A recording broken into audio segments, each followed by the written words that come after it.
बिस्मिल्लाहिर्रहमानिर्रहीम। अस्सलाम वालेकुम नाज़रीन, आप यूट्यूब चैनल देख रहे हैं, मैं इमरान खान हूँ। नाज़रीन, सबसे पहले तो आप ये देखें कि बयानिया बनाया कैसे जाता है। एक बयानिया बनाया गया पाकिस्तान में और बार बार बनाया गया। पाकिस्तान की मीडिया ने उसके बारे में बार बार बात की कि जनाब कोई ISI के अफसरान थे, उन्होंने, और आसिम मुनीर का नाम लिया जाता है, कि इन्होंने इमरान खान साहब को ले जाकर फाइलें दिखाई कि जनाब बुशरा बीबी करप्शन कर रही हैं।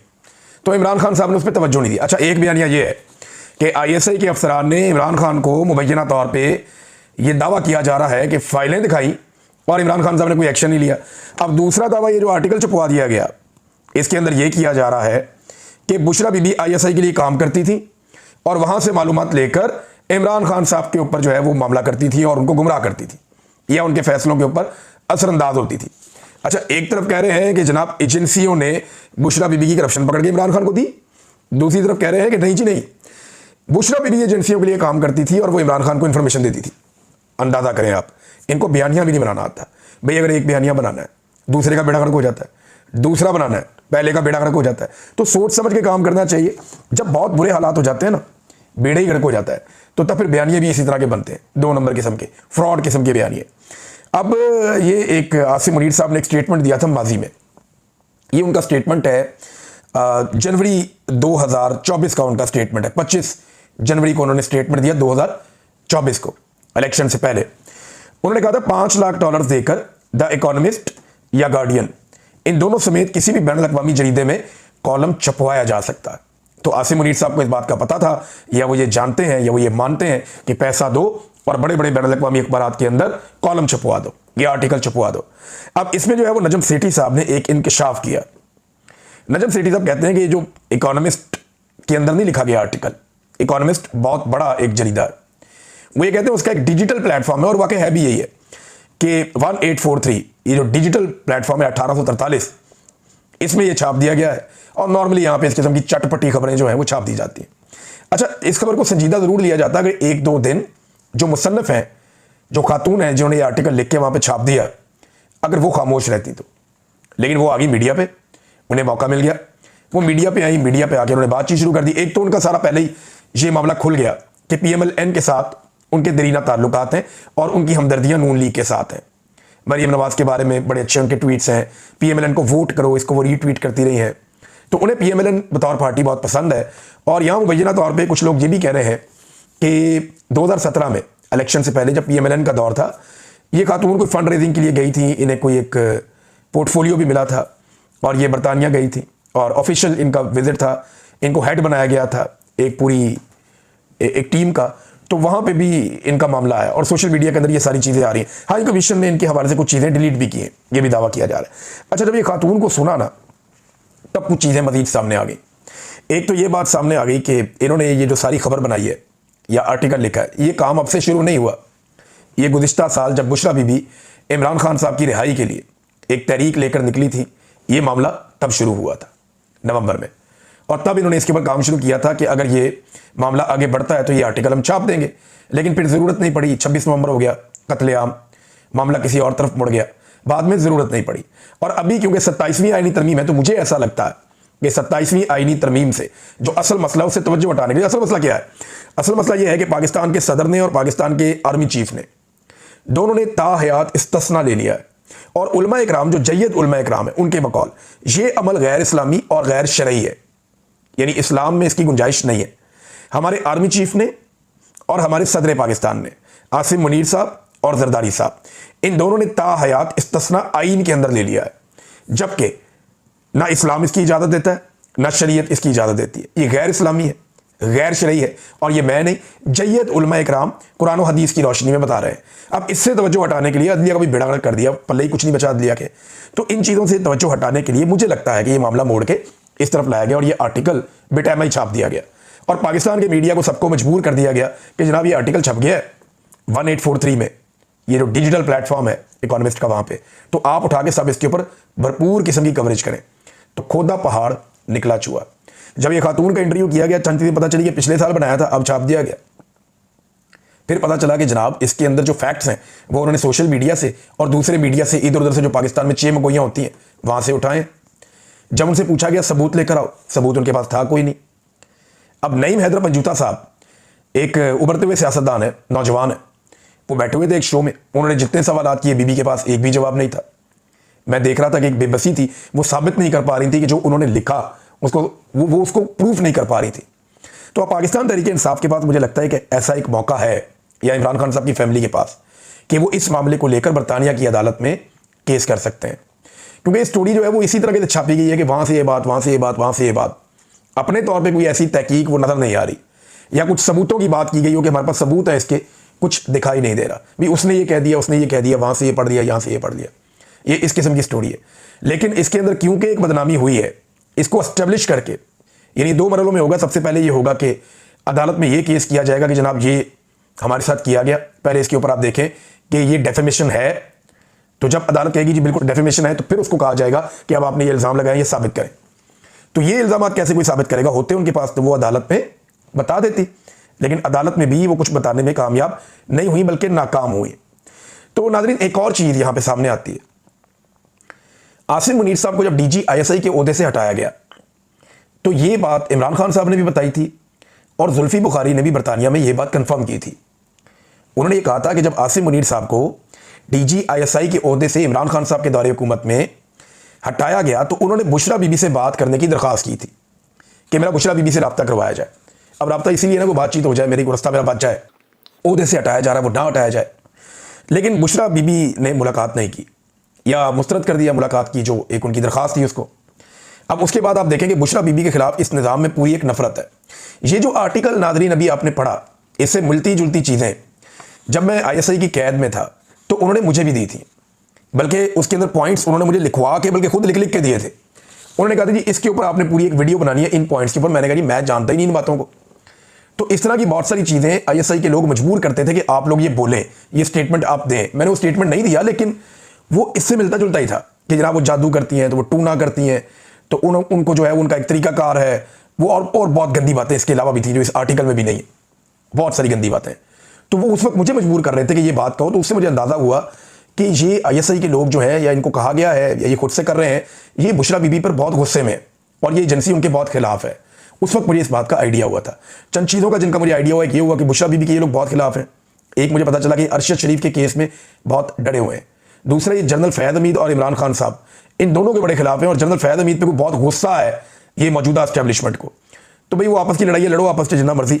जनरल फैद हमीद भी कोई आसमान से उतरा हुआ तो नहीं था, वो भी सियासी मुदाखलत करता था, वो भी गंद मारता था। मैं कहता हूं जनरल फैद हमीद को करप्शन की बजाय और बाकी चीज़ों की बजाय सियासत में मुदाखलत पे बदतरीन सजा देनी चाहिए, और ऐसी मिसाल कायम करनी चाहिए कि उसके बाद आने वाले जितने भी डीजी आईएसआई हैं उनको भी लपेटो। यानी नदीम अंजुम साहब ने भी सियासत में बदतरीन मुदाखलत की है, इनको भी पकड़ो और ये बाकियों को भी पकड़ो। लेकिन अगर जनरल फैद हमीद तक ये मामला रुकना है तो ये नहीं होना चाहिए, ये फिर मामला आगे बढ़ना चाहिए, पीछे भी जाना चाहिए।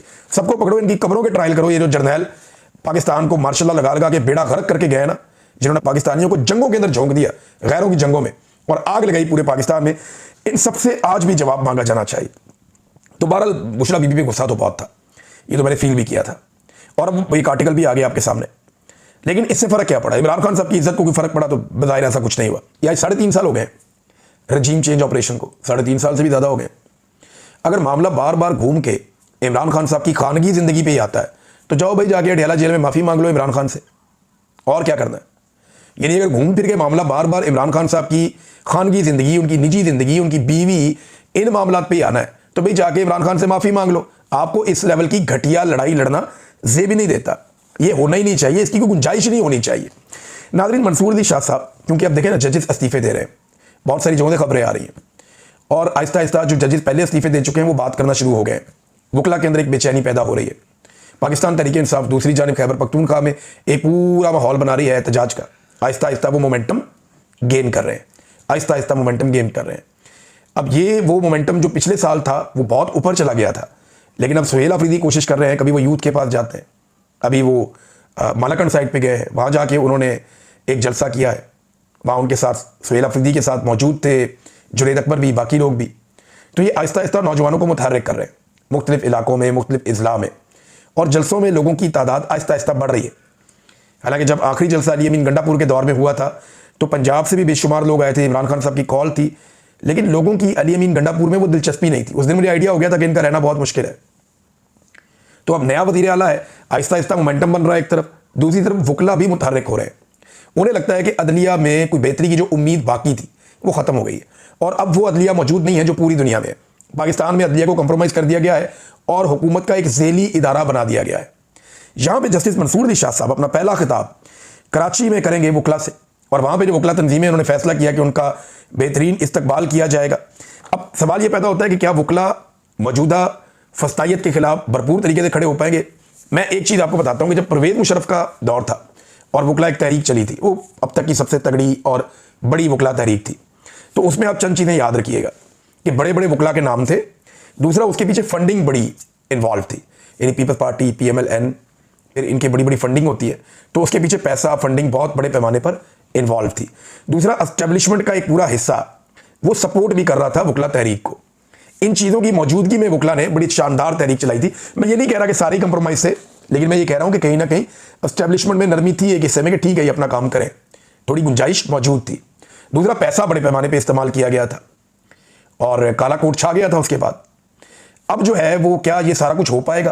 क्या वकला खुद से एक तहरीक अपनी अदलिया की आज़ादी के लिए खड़ी कर पाएंगे? क्योंकि अब जजेस इस्तीफे देकर आ रहे हैं और ये बड़ी हौलनाक सूरत हाल है। अगर इसमें और जजेस शामिल हो जाते हैं तो ये एक ताकतवर वकला तहरीक बन सकती है। लेकिन मैं फिर ये कहूँगा कि एस्टेब्लिशमेंट और वकला के बीच में जब पेचा पड़ेगा तो तब पता चलेगा कि कौन कितने पानी में है। नाज़रीन, स्पेन में मेरी मुलाकात कुछ दोस्तों के हमरा, क्योंकि एक इकट्ठा वहाँ बहुत सारे और लोग भी बैठे थे, मेरी उमर डार से मुलाकात हुई और मूनस इलाही से भी मुलाकात हुई। तो मूनस इलाही ने मुझे बताया कि उनके ऊपर जो इंटरपोल में केस बनाया गया था वो ख़त्म हो गया। तो मैंने उनसे पूछा जी आपके ऊपर केस क्या बनाया? तो जी केस बनाया हुआ था और पॉलिटिकली मुझे यहाँ पे कोशिश कर रहे थे, बहुत सारे इल्ज़ाम थे कि इंटरपोल के ज़रिए मुझे पकड़ें। लेकिन जो इसकी तफसीलात हैं वो ये हैं कि इंटरपोल में पाकिस्तानी गवर्नमेंट साबित ही कुछ नहीं कर पाई। अब मैं आपको ये बताता हूँ, ये साबित करें या ना करें, एक परसेप्शन बनी हुई है पाकिस्तान के बारे में। क्योंकि पाकिस्तान में ज़्यादातर जो केसेस बनते हैं सियासतदानों पे, सहाफ़ियों पे, शायरों पे, समाजी शख्सियात पे, वो ज़्यादातर केसेस बनते हैं पॉलिटिकली मोटिवेटेड केसेस, सियासत की वजह से बनते हैं कि अगर आपकी सियासत जो है वो एस्टेब्लिशमेंट के साथ मिल गई है तो आप पे कोई केस नहीं बनेगा, अगर आप एस्टेब्लिशमेंट के खिलाफ हो गए फिर आप पे बहुत सारे केस बनेंगे। तो इसलिए जो इंटरपोल है वो इनके रेड वारंट अमूमन जारी नहीं करते, या वो पाकिस्तान की बात मानते नहीं है ऐसे केसेस में। उनके पास आसान तरीका होता है, वो उसको गूगल करके भी देख ले तो पता चल जाता है कि ये आदमी सियासतदान है और आजकल इसकी एस्टेब्लिशमेंट के साथ बिगड़ी हुई है। तो मूनस इलाही को ये इसमें कामयाबी शायद इसलिए मिल गई है और पाकिस्तान की हुकूमत जो है कुछ कर नहीं पाई। नाज़रीन, एक और बहुत बड़ी खबर है, ये एक करैक्टर है और इसकी कुछ ईमेल्स लीक हो गई। करैक्टर का नाम है जेफरी एप्स्टेन। इनकी कुछ ईमेल्स लीक हो गई हैं, अब दुनिया में नहीं है, और इसकी ईमेल जो है उनमें बड़े बड़े लोगों के साथ इसके ताल्लुकात हैं, पता चल रहा है, यानी सऊदी अरब और कतर के हुक्मरानों के साथ भी, ट्रंप के हवाले से भी इसमें चीज़ें हैं, बहुत सारे और लोगों के हवाले से चीज़ें हैं। कुछ 9 बड़े इंकशाफात अब तक जो बैन अवी रिपोर्टें हैं उनके मुताबिक सामने आए। अब ये जो करैक्टर था इसके बारे में सब जानते हैं कि किस लेवल का एक करैक्टर था और इसराइल का बड़ा प्रो था, बहुत इसराइल को बहुत पसंद करता था। तो इस करैक्टर की जानिब से इसकी ईमेल्स लीक होना और उनके अंदर इमरान खान का तस्करा होना, ये बड़ी अजीब चीज़ है। अच्छा, शुरू में ये हुआ कि जैसे ही ये ईमेल्स लीक हुई तो बहुत सारे लोगों ने इसको एक फ़ायदे के तौर पे लिया और उन्होंने रोला डाल दिया जनाब पाकिस्तान में कि जनाब देखें जी इमरान खान साहब के बारे में ये एप्स्टेन फाइल्स आ गई हैं और उसमें इमरान खान का अब पता चलेगा। तो लोगों ने रोला डाल दिया जनाब कि ये तो यहूदी एजेंट है। पहले से ये कहते हैं इमरान खान को इसराइली एजेंट है, कोई यहूदी एजेंट कहता है, कोई कुछ कहता है, कोई कुछ कहता है। पाकिस्तान में जिसकी ज़बान पे जो आता है लोग कह भी देते हैं। तो इमरान खान के खिलाफ बहुत प्रोपेगेंडा किया गया इस मामले में।